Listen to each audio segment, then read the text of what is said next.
Nanindigan si Senate President Cheese Escudero na nanatiling nasa ilalim ng jurisdiction ng Senate Impeachment Court ang impeachment complaint laban kay Vice President Sara Duterte. Yan ay kahit pa pinabalik na nila ito sa Kamara sa bisa ng isang motion na pinagbotohan kagabi. Para sa ibang detalye, live mula sa Senado, nasa frontline ng balitang yan, si Mean Los Baños. Mean, ano pa ba ang mga sinabi o naging paliwanag dyan ni Senate President Cheese Escudero? Ruth, nagkaroon nga ng press conference sa Senate President Cheese Escudero kanina lamang at ipinaliwanag niya na hindi tiniterminate o tinitigil yung impeachment proceedings kahit pa pinaremand o pinabalik ang articles of impeachment sa Kamara. Sa katunayan, ngayong araw ay sinimulan na ang pag-issue ng writ of summons ng impeachment court. Kagabi kasi sa impeachment court o sa plenaryo, Ruth, kinwestiyon ni Senator Bato de la Rosa bakit daw kailangan mag-issue ng summons. Ang pagkakaintindi raw niya, wala ng jurisdiction sa ngayon ang impeachment court sa impeachment complaint na inihain kay VP Sara dahil nga ibinalik ito sa Kamara. Ngayong araw, nagpadala na ng Senado ng writ of summons kay VP Sara at natanggap na rin ito ng kanyang opisina. Pinapasagot siya ng impeachment court sa loob ng non-extendable period na 10 araw mula sa kanilang pagkakatanggap. Kaugnay na rin yan ang mga akusasyong nakapaloob sa 7 articles of impeachment na inihain ng Kamara laban sa kanya. Pinapaharap din si VP Sara sa impeachment court sa petsa at oras na isiset ng presiding officer. Pinadala na rin ng impeachment court ang kautusan nito ukol sa pagremand o pagbabalik doon ng articles of impeachment laban kay Vice President Sara Duterte. Sa 2 pahinang order ni Escudero sa Kamara, isinaad ang pasya ng impeachment court mula sa botohan kagabi. Na una, hingan ang Kamara ng attestation o certification bilang patunay na tumalima sila sa utos ng konstitusyon na isang verified impeachment complaint lang sa loob ng 1 taon.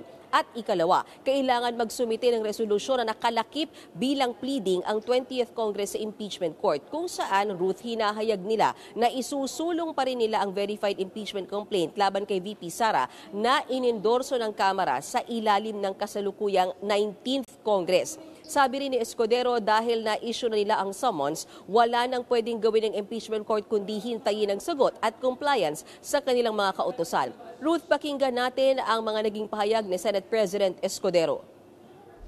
Walang nagsabing na wala ng jurisdiction. Yung siguro hindi rin panawagan ko dun sa 5 kasamahan naming dakdak pa rin ang dakdak sa dismissal. Nakalagay doon, without dismissing, without terminating. May basihan at karapatan ng Senado. Tanungin ang papasok na Kongreso. Gusto pa ba nyo at interesado pa ba kayo? Dahil yung gumawa nito ay yung nagdaang Kongreso.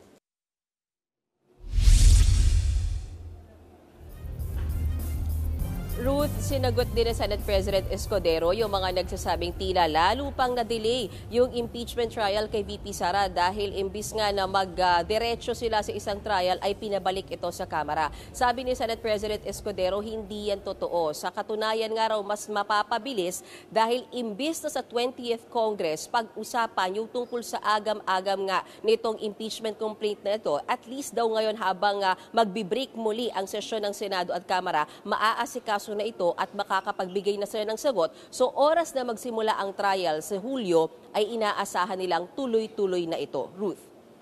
Mean, hindi lang yung issue na yan na pagkakadelay, no? Meron din kasing mga ilang nagsasabi, halimbawa ilang legal experts na ang kinu-question nila ay parang tila unconstitutional daw yung pagre-remand o pagbabalik sa Kamara. Ano ang reaksyon dyan ni Escudero?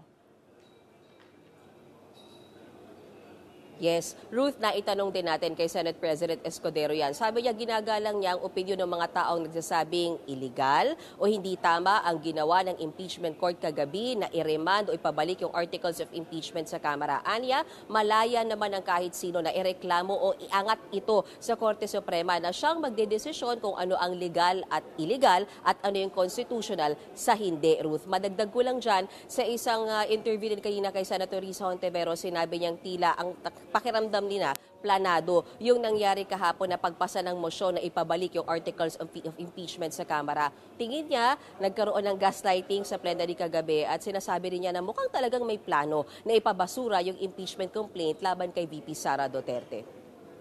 Ruth? Yan po ang Express Report ni Mean Los Baños.